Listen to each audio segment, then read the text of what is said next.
I want to give you quotes about the war. I think these guys are entirely right, so I want to give them a little airtime because I know the right-wing hosts don't. Let me give you the quote first.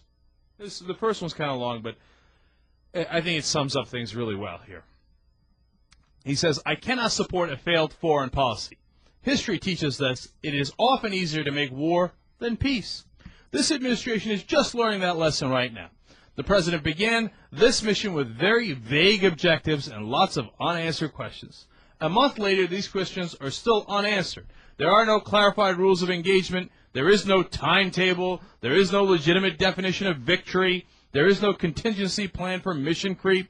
There is no clear funding program. There is no agenda to bolster our overextended military. There is no explanation defining what vital national interests are at stake. There was no strategic plan for war when the president started this thing, and there still is no plan today. I've not heard this quote, Jack, and I'm just may I predict? Of course. I'm going to predict that is like Newt Gingrich talking about President Clinton and Kosovo. Oh, so close.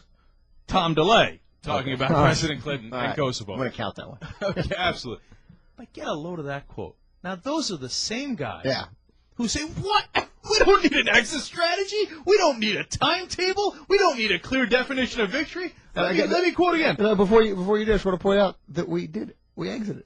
Oh, and by the way, I mean, this is all, they're whining and griping and complaining about a war that went terrifically. I mean, that war couldn't have been better. We didn't lose a single U.S. casualty. Yeah, they didn't like that war because it distracted from the important business of the country and impeaching the president because he lied about sex. Somebody has a good little song parody they put up on Huffington Post. It's called "I Miss Monica," and it's cute because it's like, oh, the good old days when we had nothing to worry about and we could worry about, whether the president slept with Monica Lewinsky. Right. And all the terrible things that are going on now. And they griped about Kosovo War. Please, God, somebody bring me the Kosovo War.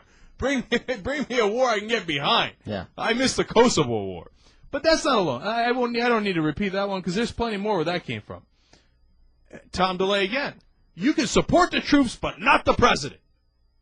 The same exact guy saying, hey, if you don't support the president, you don't support the troops. Yeah. No shame. No shame. Zero. Just because I like it. Let's keep going. Here's an old friend. Let me give you the quote first. Bill Clinton was such an effective president. I mean, say what you want. He lied. He was a scoundrel, even. But I mean, sexually, who cares? No. But I mean, even if you care about that, that's fine. You get to care about it. People get to care about it. They can, but you cannot deny that the guy was an effective president. And the Tom DeLay, you can support the troops, but not the president. God, what a diabolical political hack Tom DeLay turned out to be. Who doesn't want the word diabolical? I didn't think that was coming today. Okay. Here's another old friend. Explain to the mothers and fathers of American servicemen that they may come home in body bags why their son or daughter have to give up their life. Sean Hannity, Fox News Channel, talking about Kosovo. Not one person came home in a body bag, U.S. service person. Okay, now there was, of course, other casualties in the Kosovo War. Now, over 2,500 from Iraq. Has Sean Hannity ever said that about Iraq? Yeah, and Kosovo, there was a valid reason for going. And they're just nobody lied. Bill Clinton didn't lie about going to Kosovo. He said, no, this Milosevic guy, they're ethnically cleansing people. They're ethnically cleansing the Albanians. So we're going to go save them. That's what he did. You want another old friend? They keep on coming. And this might really be an old friend because he might soon not be the senator from Pennsylvania, Senator Rick Santorum. The president is once again releasing American military might on a foreign country with an ill-defined objective and no exit strategy. He has yet to tell the Congress how much this operation will cost, and he has not informed our nation's armed forces about how long they will be away from home. These strikes do not make for a sound foreign policy. No exit strategy, no timetable, ill-defined objectives, and not telling the troops when they'll come home. I'm sure, though, Senator Santorum must be equally concerned about the Iraq war that didn't last a month, but that lasted over 3.5 years now. Where's Senator Santorum? Where are you, Senator Santorum? I can't quite hear you. Have any of these guys been confronted with these questions in this round of the war? Larry King's at all? getting to it. Larry King's Larry King's on the job. just because we like Tom DeLay so much, we'll give you a third quote from Tom DeLay. American foreign policy is now one huge big mystery. Simply put, the administration is trying to lead the world with a feel-good foreign policy. Now, I wonder if he said that about the generic, we're going to free the Iraqis and give them freedom and democracy against the evildoers. I wonder if that would qualify as a feel-good foreign policy. These guys have no shame, none whatsoever. But you think, hey, it wasn't George W. Bush at least. George W. Bush's representative and spokesperson, Karen Hughes. Mm-hmm. If we're going to commit American troops, we must be certain that they have a clear mission, an achievable goal, and an exit strategy. Yeah, I love being right, because I remember back then during Wes Clark's campaign and thinking, not the campaign for president, the campaign against Slobodan Milosevic. By the way, Slobodan Milosevic kind of got something in common with Ken Lay. Yeah, dying at an opportune time. Dying at an opportune time, yeah.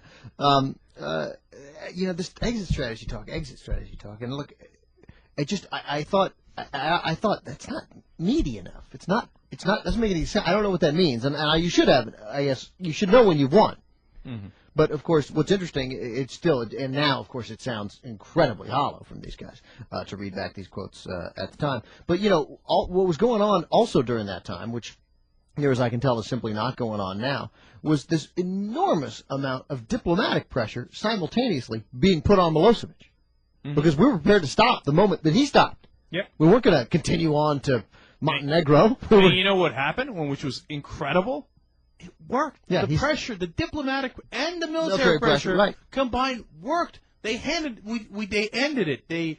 We won, and they handed Milosevic over.